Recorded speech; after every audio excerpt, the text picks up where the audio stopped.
guys, how's it going? So we got a robot mower. It's actually called an Automower. It's a Husqvarna 450X. I kind of wanted to just give you our initial impressions of this unit. We haven't had it for very long, just several days, and we've had it running, and it's been on this lawn right here. You can kind of see around me what it looks like right now. It looks pretty nice. There's a local business in our area called Caps of Ontario, who they are a Husqvarna dealer.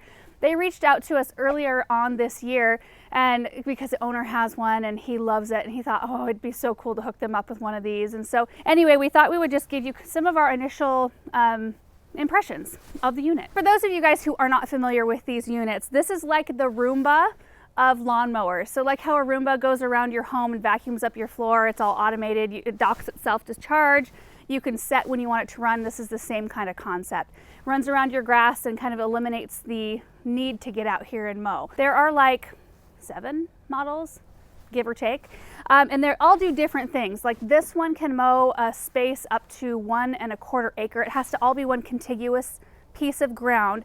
And then there are models that are smaller, that can do smaller areas. There are models that are 4-wheel drive.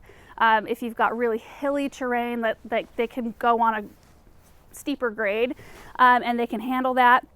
So there are a lot, like we'll link down below if you want to learn about all the different models. But this one's a 450X.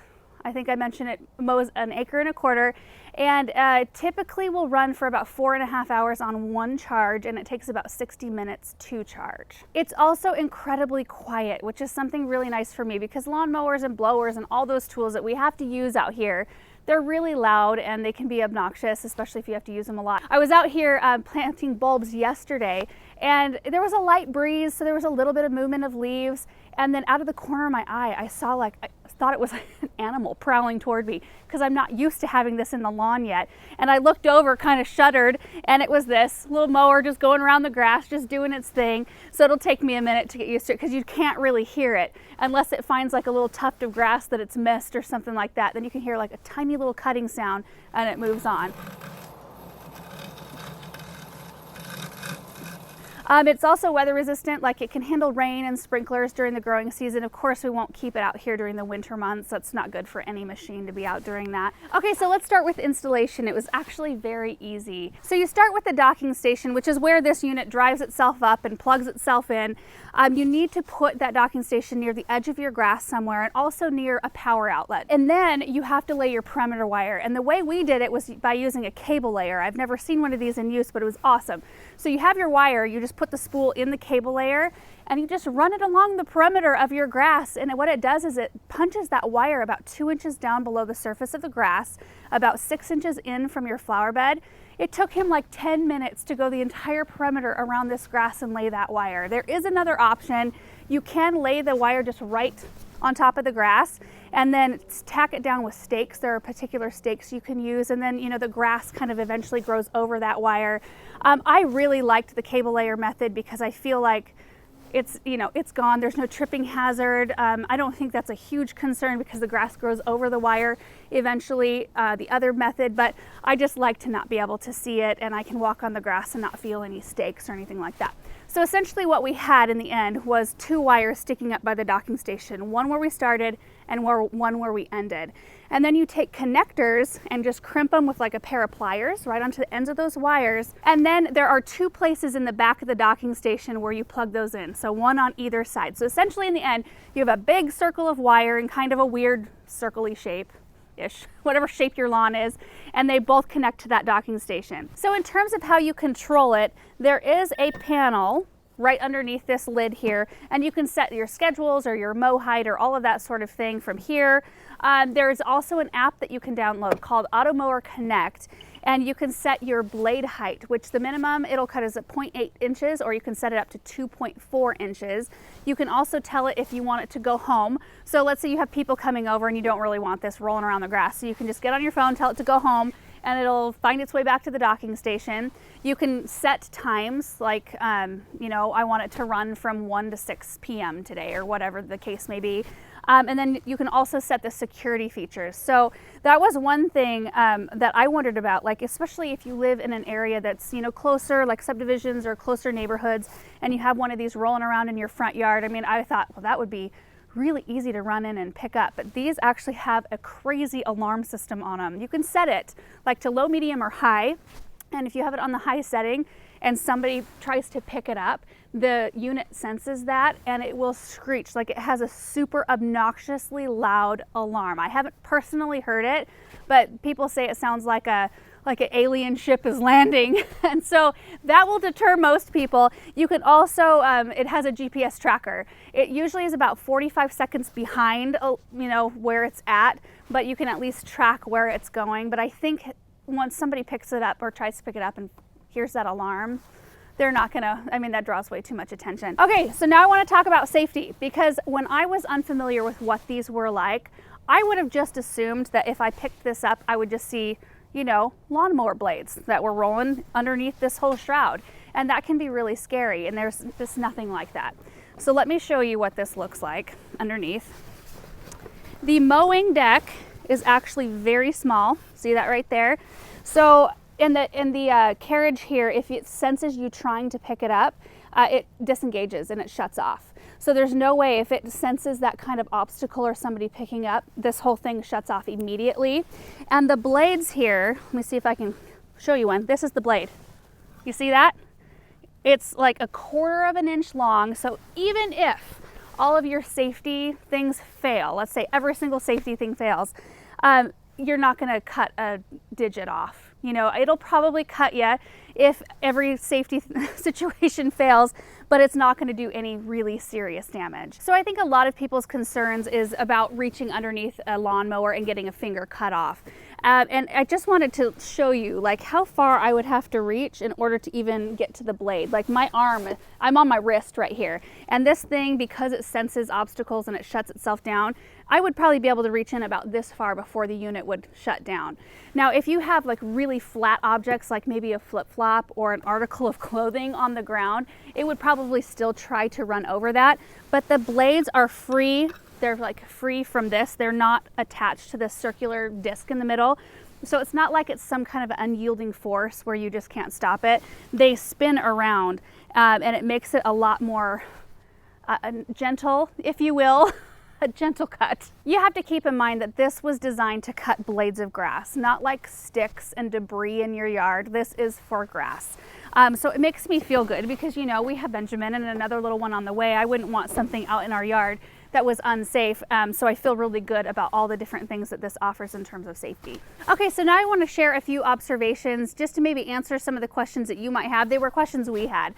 First of all, if you are the type of person who likes stripes in your lawn, there are a lot of you out there who like a very clean, stripy looking lawn, which is not a thing for me, but if you like that, this will not give you that because it travels in a very random pattern and it does learn your space over time, but it's still, it's just it's funny to see, like you can see it in the app, right? Yeah. You can see how it's traveled through your lawn. For me, having a really tidy lawn that looks clean like this all the time is more important to me than having lines. Another question you might have is, what does it do when it hits the perimeter wire? It's just like a Roomba inside. Like if it comes up to something, it just turns itself around and takes off in another direction. So we've noticed too, there's one little tree in this section of grass where we did not put perimeter wire, but it moves so slowly and gently that it just goes right up to it, it senses it, and then it turns itself around and takes off and goes the other direction. If you have islands in your lawn or trees or what have you, you can put the perimeter wire around that to make sure it stays away. But most of the time, especially like I was talking with my brother about maybe putting one of these in his lawn, and he's got lots of islands, but they've got that concrete border edging. This would just sense that and it would turn around. I don't even think it would be necessary for him to put wire down. Since it's fall and we're dealing with a lot of leaf debris, I did want to address that. This is not something that obviously bags anything. It just, you run it often enough to where it's such a fine mulch, it's such a fine piece of grass that you don't even notice. Like, you don't notice this has been running on our grass for several days and there's nothing that I'm picking up on my hands, which is huge to me too. Like, I like a tidy lawn, but I also don't want big bunches of, you've seen like lawns and like parks where they mulch grass and it's like these big clumps. You don't want that. But if you have leaves and debris on your grass, it won't pick those up. It'll kind of like finely shred them a little bit, but in that situation you might find yourself in the fall anyway getting a rake out to still do leaf removal instead of using a mower. Or if you have a mower, for those of you who want to like have both, which we do because we use our mower for other things just than lawn cutting. But you can get your mower out and pick up those leaves and debris if that's quicker for you. Hey, Russell. Which I will probably still do, but I think the job will be a lot easier because since this is taking care of the grass and all we're doing is picking up leaves, you know, periodically, we won't have to empty the bag near as much because we won't have, and it won't be as heavy because we don't have all that grass in there. And the last thing I want to talk about is price point, because that is a huge factor.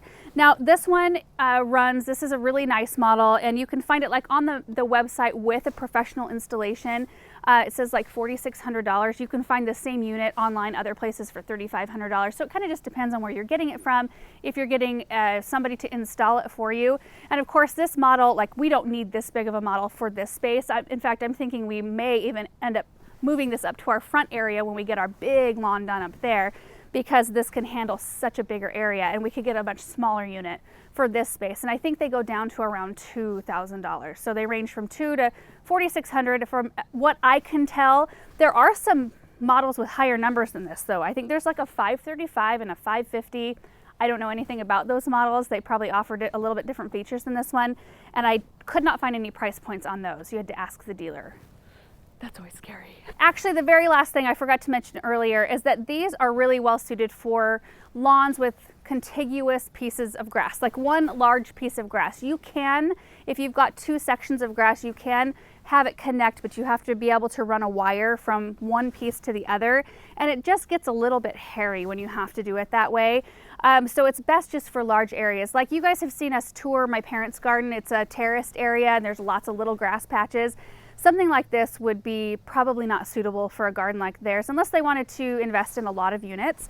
But my brother's garden, however, they sit on a very flat lot that is just at an acre. So the house, of course, takes up some of the space, but a lot of it's grass. So I was just telling him like, oh, this is perfect for your space. It would save you so much time. And also, if you do have two sections of grass, you can put perimeter wires around both sections without running a wire between them. And you could physically go pick the unit up and put it in the other area and let it mow for a couple hours. But then it just adds in that extra layer of like, well, I gotta go remember to do that. And maybe that's worth it because of the time saved on not having to actually mow all the pieces of lawn. So that it's all kind of, it depends on your situation, what your lawn's like and what personally means the most to you in terms of time saving and things like that. So to find out all of those kind of details, my advice would be to go find a Husqvarna dealer who could answer all those questions for you and based on your specific situation. And of course, like we've only had this for a short time, and so I just wanted to kind of give you my observations at this point. It will really be interesting next season to try it out and just see what it does throughout the summer season and see what we think at the end of it. And we will for sure update you guys and let you know how that goes. So far, I'm really happy with it though. It's just a fun thing to try out and a fun new way to save a little bit of time, which we are all about around here these days. So anyway, hope this video was helpful. I hope you enjoyed it and we will see you in the next one. Bye.